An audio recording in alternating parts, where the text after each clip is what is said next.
Europe 1 Soir. 19h, 21h, Pierre de Villeneuve.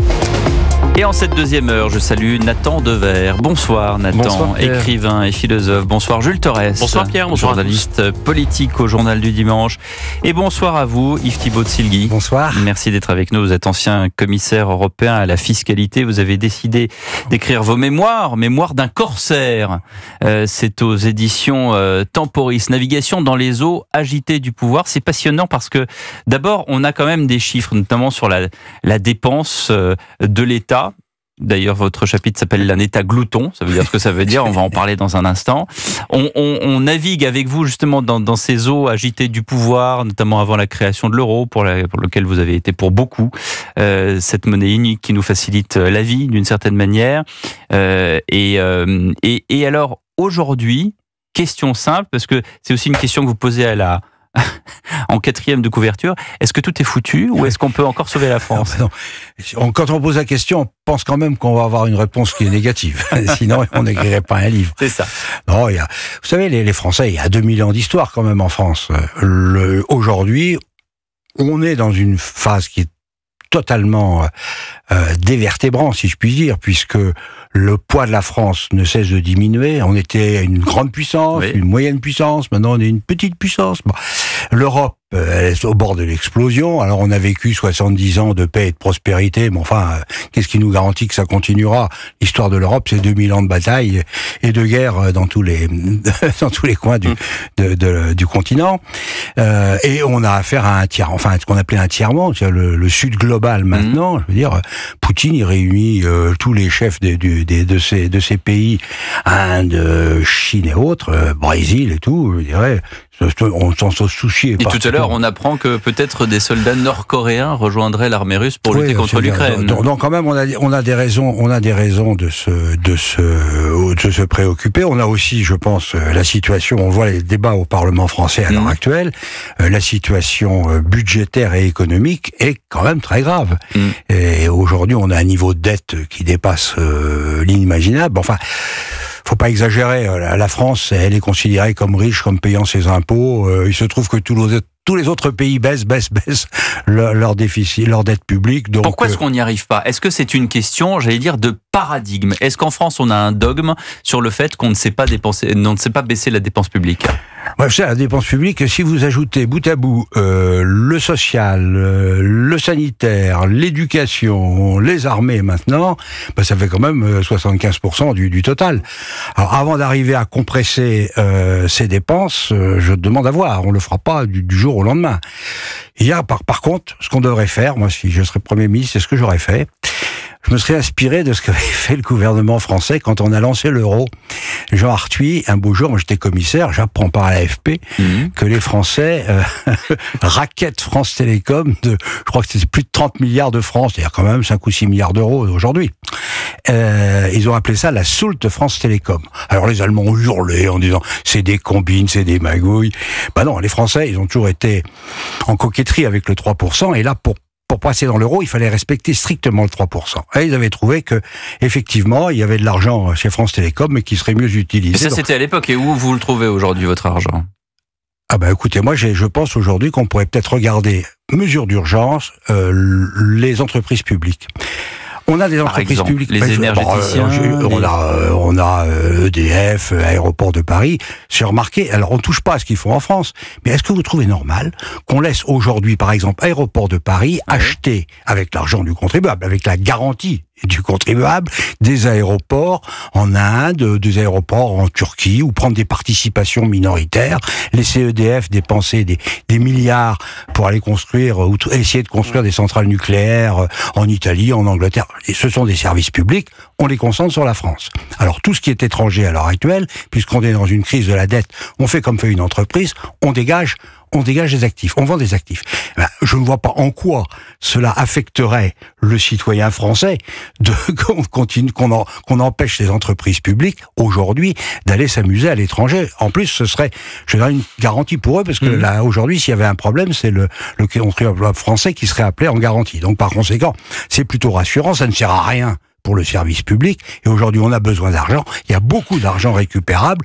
Moi, je serais Premier ministre, je leur ai donné 6 mois pour dégager tout ce qu'il y a à l'étranger des services publics et reconcentrer tout le monde sur la France. Mais c'est peut-être justement là que le bas blesse, c'est sur la méthode. C'est-à-dire que là, vous parlez d'une solution radicale. Certains l'ont fait encore tout dernièrement en matière d'immigration. Les Polonais ont supprimé le droit d'asile, les Allemands ont mis le contrôle aux frontières. Madame Meloni a sous-traité les différences du droit d'asile avec l'Albanie. C'est d'accords commerciaux, hein, c'est-à-dire que ça coûte aussi quand même de l'argent à l'Italie. Faut pas se leurrer. C'est peut-être tout est dans la méthode, c'est-à-dire qu'aujourd'hui, il vous a pas échappé qu'aux dernières législatives, on a 3 blocs qui sont à peu près égaux, même si le nouveau Front Populaire ne l'entend pas de cette manière. On est dans 3 couloirs de nage et on a formé un gouvernement plus ou moins autour de tout ça. C'est quand même compliqué, de prendre une décision comme ça à la je veux dire, il n'y a pas besoin de loi, il n'y a pas besoin de, il n'y a pas besoin de décision politique. L'État est actionnaire des entreprises publiques, il est majoritaire, il les commande, il peut très bien décider que maintenant, puisqu'il y a de l'argent... Mais vous qui connaissez les rouages et les coulisses, et c'est très bien expliqué, il y a, je parle sous votre contrôle, il y a ce qu'on appelle des technos dans les ministères, il y a des chefs cab, directeurs de cabine, des directeurs de machin, etc. Ils sont 12 à dire, non, alors il y a un 13e, il arrive, non, mais on peut pas vraiment faire ça, etc. C'est comme ça que ça se passe, Yves Thiebaud-Tilly, expliquez-le à nos auditeurs. Non, mais peut-être, mais justement, je pense que le rôle du politique est quand même d'être capable d'imposer une ligne à la fonction publique. C'est quand même très amusant, c'est très curieux de voir qu'à l'heure actuelle, les plans pour augmenter les impôts, il manque ça, ils sont prêts, et on en ressort tous les jours des nouvelles. Par contre, sur les dépenses publiques, on est beaucoup plus flou. Eh ben, Augustin de Romanet, qui écoute souvent cette émission, va être content de vous entendre. Non, sûrement pas. Jules Torres. Alors, moi, j'ai découvert un chiffre affligeant cet après-midi. J'ai appris que 50% de l'augmentation de notre dépense publique sur les 60 dernières années était imputable à nos pensions de retraite. Est-ce que, selon vous, il faut avoir un grand débat, il faut sortir de la question, le tabou, qui est tabou depuis des années pour une raison très simple, c'est que aucun parti politique aujourd'hui ne se risquerait d'aller sur cette question des retraites parce que selon les élections, les retraités, c'est 1 électeur sur 2. Est-ce qu'on ne doit pas revenir sur ces pensions de retraite ? Je vous souhaite bien du plaisir et bien du courage. Mais vous voyez, à chaque fois qu'on essaie de faire quelque chose... Pierre de Villeneuve parlait de l'immigration, du fait qu'il fallait prendre des risques, c'est la même chose sur les dépenses budgétaires. Ce qu'il faut aujourd'hui, c'est redonner de la confiance. Redonner de la croissance. La confiance, c'est quoi ? C'est la compétitivité et de la confiance. La compétitivité, on a 10 points de retard sur l'ensemble de nos partenaires européens. C'était comme si vous alliez faire un marathon avec moi et que je vous dis, je vous mets un sac de 10 kilos de cailloux sur le dos et on va courir nos 40 bornes côte à côte. Je veux dire, c'est pas possible. C'est un peu ce que font les actifs et les retraités. Oui, non, mais les retraités, je veux dire, on peut pas du jour au lendemain, on va pas s'amuser à couper les retraites. Quand vous regardez la moyenne des retraites des Français, quand même, ce sont des sommes, c'est faible. Pour eux, elle est bas, c'est quand même bas ensemble le niveau des retraites. On va pas s'amuser à. C'est un des niveaux les plus élevés de l'OCDE. C'est marrant parce qu'on a essayé de couper les aides aux étudiants. Maintenant, on essaie de couper les aides aux retraités. On est en train de faire des guerres de génération en permanence dans ce pays. C'est quand même infernal. C'est la guerre des actifs contre les inactifs. C'est pour ça qu'il faut prendre le problème dans l'autre sens. C'est-à-dire, il faut créer de la richesse. Créer de la richesse, c'est s'appuyer sur l'économie marchande. Il ne faut pas faire de guerre. Jules, arrêtez de faire la guerre à tout le monde. Nathan Devers voulait poser une question. Moi, j'avais une question sur l'addiction à la dépense publique. Si on regarde sur les dernières années, je ne sais pas si on commençait à 2017, chaque fois que la France a été confrontée à une crise, que ce soit une crise sociale, les gilets jaunes, que ce soit les crises de l'énergie après la guerre en Ukraine, que ce soit le coronavirus, évidemment, la solution automatique des politiques, ça a été de faire des dépenses exceptionnelles, plus ou moins importantes, très importantes dans le cas du Covid. Étant donné qu'on est dans une situation un peu d'urgence, demain, quand il y aura une crise, je ne peux pas vous dire laquelle, je ne peux pas vous dire de quelle nature, mais il y en aura forcément, comment le politique peut réagir à une crise sans faire exploser la dépense et donc le déficit et donc la dette demain? Ah oui, donc vous touchez exactement le problème majeur aujourd'hui auquel nous sommes confrontés. Et je suis désolé, il n'y a pas de réponse. Il faut espérer que ça n'arrivera pas. Parce que on est dans un niveau aujourd'hui d'endettement qui a atteint la cote d'alerte. Alors, on est en train de dire on va devenir la Grèce, mais là, avec le scénario de Nathan, on devient l'Argentine. Oui, non, mais moi j'ai connu une crise de la dette en Argentine parce que je travaillais en Argentine à l'époque. La veille, tout le monde trouvait ça très bien. Le ministre des Finances me disait mais non, il n'y a aucun problème. Ne te préoccupe, c'est tout bien.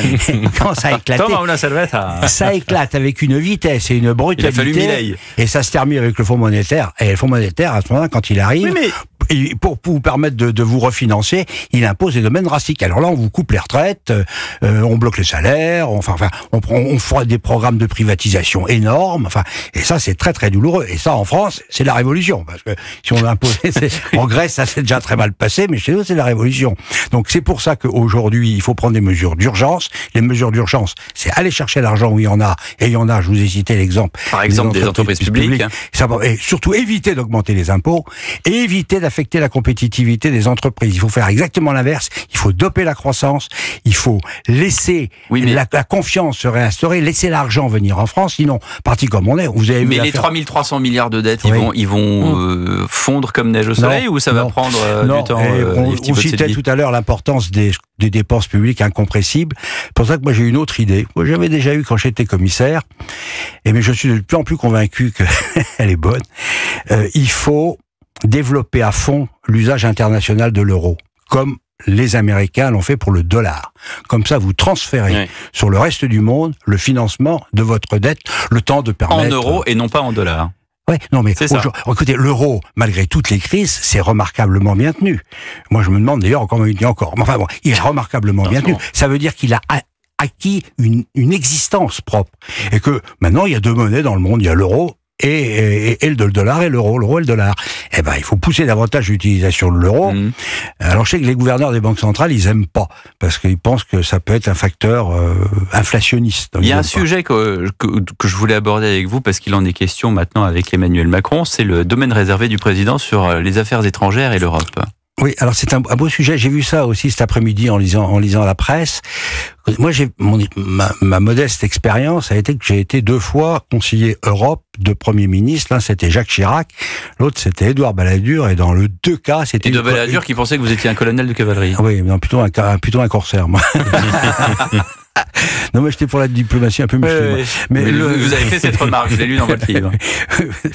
Non, donc j'ai fait les 2 cohabitations. C'est pas les mêmes, d'ailleurs, très différentes. Mais enfin, j'ai retenu 2 choses.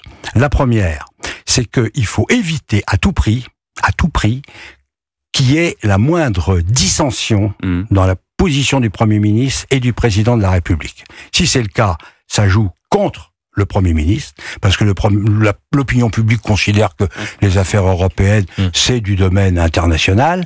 Et deuxièmement, vous vous offrez aux partenaires comme une victime. Ils jouent l'un contre l'autre, je veux dire, à ce moment-là. Donc il faut faire très très attention à l'unité. Deuxièmement, on va avoir un exemple intéressant. Ça va être, alors déjà, la politique migratoire, on peut se poser la question, parce que c'est du domaine national, on en parle toute la journée. Demain, le Premier ministre va à Menton, avec le ministre de l'Intérieur. Bon. Mais autour de la table du Conseil européen aujourd'hui, c'était le président de la République.